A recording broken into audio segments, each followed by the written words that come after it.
Saya sendiri dari diri saya itu keras sebenarnya, makanya agak berat jadi pemimpin ini. Pemimpin itu nggak enak, salah dimarahin, nggak salah juga dimarahin, gitu.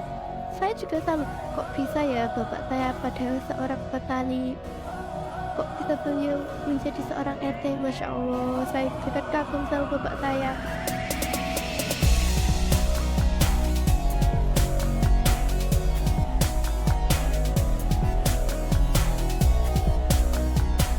Studio Al-Ali. Gimana sih gaya atau cara kalian tuh memimpin anggota-anggota kalian? Misalnya cara menyuruh itu dengan cara sangat memaksa atau dengan cara ya tidak terlalu memaksa atau mau ngasih jadi ketat atau tidak ketat. Kayak misalnya pengen berangkat sekolah ikut dicek, kaos kaki dicek, sepatu dicek, dan bundel di sini juga dicek. Kenapa harus tempur terakhir? Tapi maksudnya kayak gitu kok. Dengan cara ngomongnya dengan bahasa yang gak terlalu kasar, bukan kasar ngomongnya ya, kayak volume nadanya kayak gitu rendah lah, tapi tapi mereka bisa itu mendengarkan saya, maksudnya bisa melakukan apa yang saya suruh walaupun suara saya kayak gitu. Kalau cara mengawasi mereka itu jadi pakai cara yang ketat atau yang gak tahu kan? Nggak terlalu biasanya jelaskan Nggak ngelus gitu.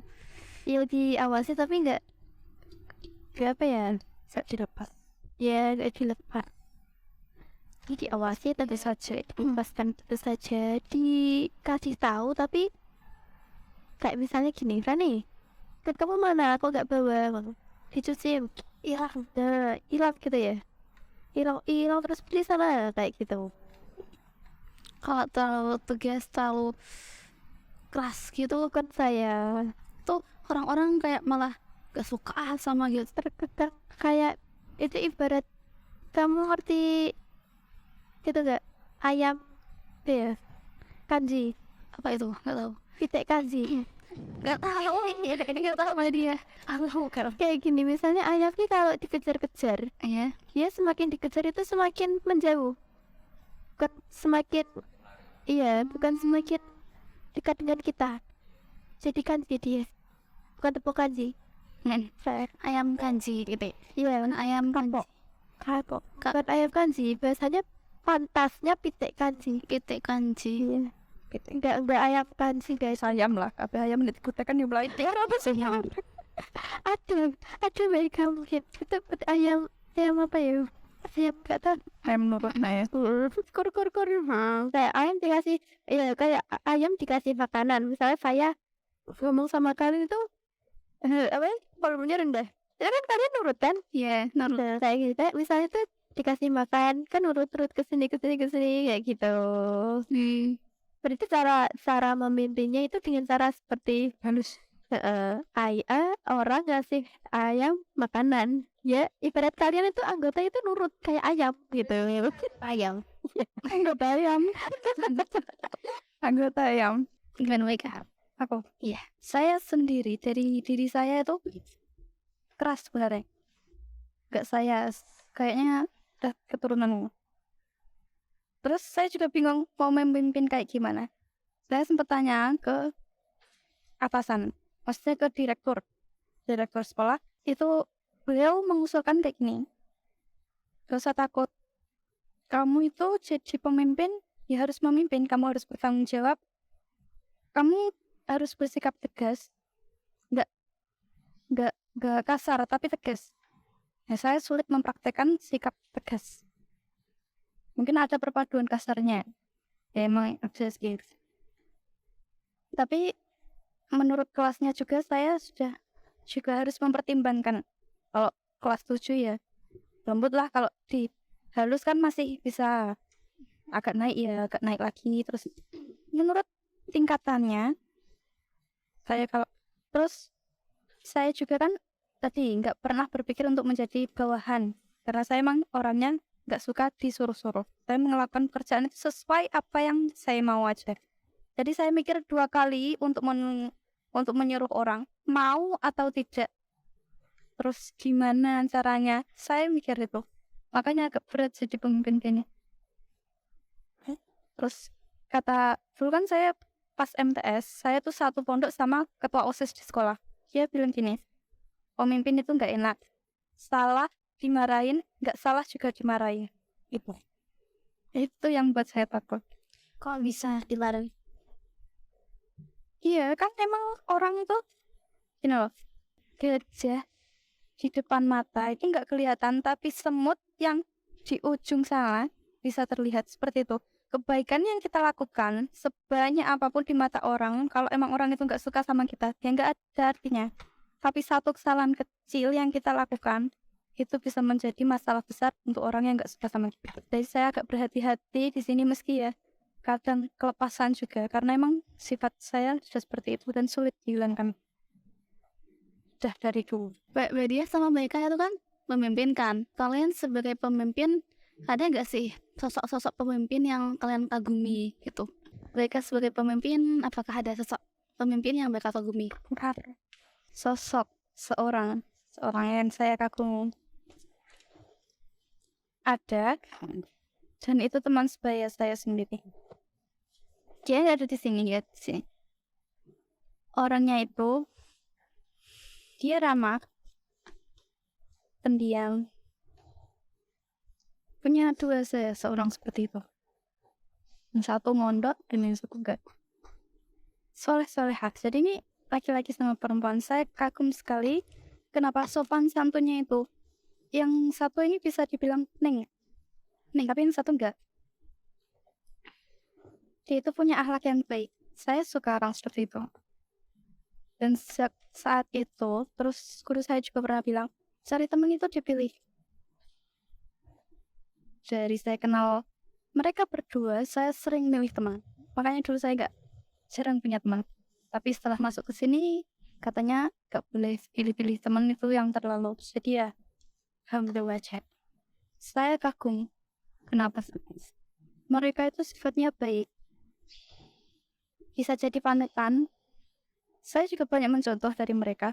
Mereka juga berani, pintar, terus rajin, disiplin juga.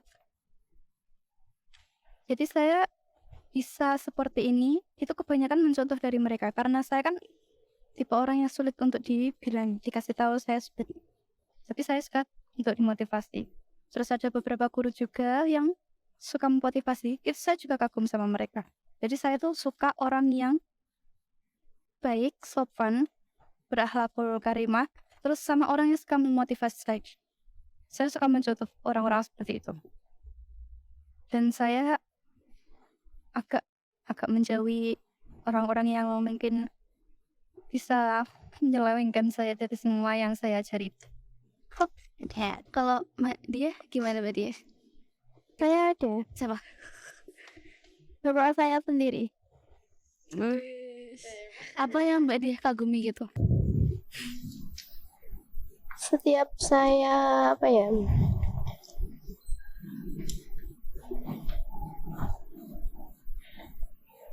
bertanya soal pendidikan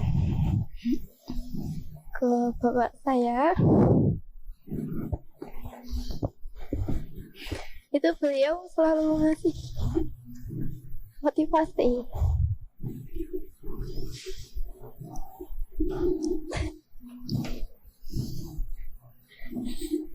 Motivasi kayak gimana?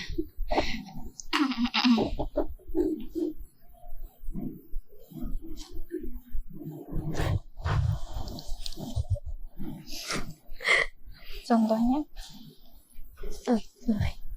Opo mbak wis netes dikit. ganti neno ganti. Ya cukup ya. Aku tak ganti kok.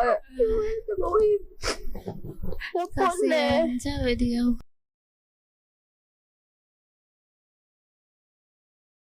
Iya, bapak itu kadang nggak suka nyeramahin kayak ya kan laki-laki sih. Ya nggak suka nyeramahin, terus kalau Kalau di rumah itu jarang banget ngomong kalau enggak saya yang maksudnya saya kayak cerita, "Bapak, kalau aku bingung pakai bahasa Jawa gak apa ya? Ya apa? Mbak aku lagi lo bingung apa ke sini aku kudu sekolah nek ndi so apa kuliah nek ndi lebih aku pengen sing seni-seni kayak gitu tuh ya." Tapi terus bapak saya itu bilang gini, kalau seni itu bisa dijadikan hobi kayak kerja sampingan. Kayak misalnya kan penari kayak gitu kan bisa bisa ngajar di sanggar-sanggar kayak gitu tuh ya. Itu bisa dijadikan kerja sampingan. Kalau untuk pekerjaan tetap itu untuk kuliah, bapak saya pengennya itu kuliah di kayak kayak jurusan apa ya? Itu nggak tahu jurusannya apa. Pokoknya kerjanya itu dia itu di perkantoran kayak gitu, manajemennya ya. Nah, kayak gitu. Tapi saya nggak suka. Tapi ya ya Orang tua tahu semuanya. ya kayak gitu. Maksudnya karena seumur itu tinggal takdirnya Yang menentukan. yang menentukan kayak gitu. Beliau sering banget ngasih motivasi ke saya. Dulu bapak saya itu seorang petani. Tapi dibilang petani, beliau juga pemimpin kecil di lingkungan itu dusun. Beliau itu RT, ketua RT ya? Pak RT ya, bisa dibilang Pak RT. Saya juga salut, kok bisa ya bapak saya padahal seorang petani, kok bisa beliau menjadi seorang RT, Masya Allah. Saya kan kagum sama bapak saya. Terus ibu saya gini, bapak kamu tuh kayak gini, bapakmu itu dia itu pendidikannya tuh enggak tinggi. Beliau itu cuma tamat SD saja. Pendidikannya memang enggak tinggi, tapi pemikiran soal apa ya, keuangan terus pekerjaan apa yang duniawi lah kayak gitu. Soal ngomong-ngomong sama tetangga-tetangga itu beliau kayak sering dijadikan apa ya, pemimpin bagi mereka gitu loh. Selalu ditanyain kayak ya kayak sering dimintai pendapat sama tetangga-tetangga soal apa ya, organisasi di apa itu di masyarakat kayak gitu.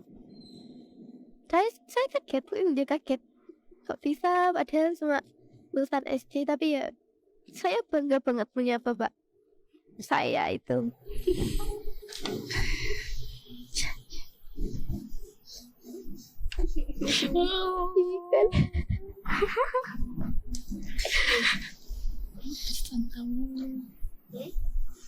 Perannya udah nangis. Kangen aja. Meka, apa pesan buat anggotanya Meka sama adik-adik kelas itu? Pesan-pesan yang memotivasi mereka. Pesan untuk anggota ya? Anggota. Pesannya sebagai anggota. Agar mereka lebih bisa bertanggung jawab di departemennya masing-masing. Karena saya ini sebenarnya diam, tapi kadang saya juga pernah ke yayasan, itu juga bilang kekurangan-kekurangan dari departemen-departemen saya. Terus untuk pesan ke adik kelas, saya ini belum bisa dijadikan contoh yang sempurna ya. Jadi untuk kedepannya kan saya pertama kali, dan mungkin ini percobaan juga, untuk menjadi yang lebih baik untuk memimpin sekolah ini. Amin. Menjadi sekolah yang lebih besar, lebih unggul dari sekarang. Tuh, jangan kayak saya. Ambil sisi positif dari saya, tinggalkan yang negatif, dan jadi lebih baik dari saya. Jangan kayak saya. Kalau Badio, apa pesan untuk anggota dan adik kelasnya Badia? Untuk para anggota, sikap mereka kepada adik-adik kelas, pada anggota memang sudah baik, tapi karena organisasi ya, beberapa otak dijadikan satu itu nggak mungkin bisa apa ya, bisa terkumpul. Kan susah ta ya. Pemikiran orang tuh beda-beda. Itu kayak diusahakan sedikit-sedikit ada celah untuk menyatukan otak itu supaya kita satu tujuan. Kayak itu. Terus untuk adik kelas, saya berpesan walaupun kakak kelas kalian itu ada yang sifatnya kayak sering jahil, sering bercanda sama kalian, itu anggaplah mereka itu kakak kelas. Itu kakak kelas kamu, bukan teman kamu. Sifat kamu kepada kakak kelas sama teman itu akan beda. Tapi saya juga mengawasi, terkadang di lingkungan pondok sama lingkungan sekolah itu kayak manggilnya, terus cara apa ya, kurang sopan. ya kurang sopan aja gitu. Maksudnya sopannya itu kayak walau kayak mereka tuh berpendapat ya dihargailah gitu loh. Intinya ya semua ini dihargai gitu. Bikin kayak gimana ya, karena saya juga ngalamin maksudnya kayak ngomong gini terus mereka bantah apa sih kayak gitu, bantah kayak gitu kan sakit hati kalau kesini. Pesannya ya Lebih hormat lah. sama kakak kelas walaupun itu dia teman kamu, maksudnya teman kayak teman makan, teman tidur, teman bercanda. Biasanya kan kalau terlalu dekat orang itu bakal nganggapnya itu biasa, nggak akan menghormati. Itu harus apa ya, akhlak lah, akhlak tuh yang diutamakan.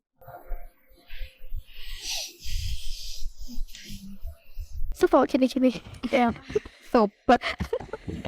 Balik ke kene ra topet ya. intinya digunakan ya dan dijalankan, jangan hanya dilihat dan dengarkan. Ya. Itu sih.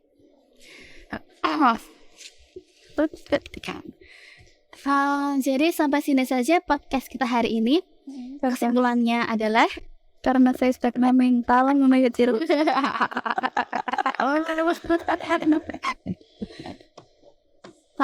jadi kesimpulannya adalah dari podcast ini kita bisa belajar cara dan juga gimana kita bisa menjadi pemimpin yang luar biasa. Seperti Mbak Diha dan Eka ini.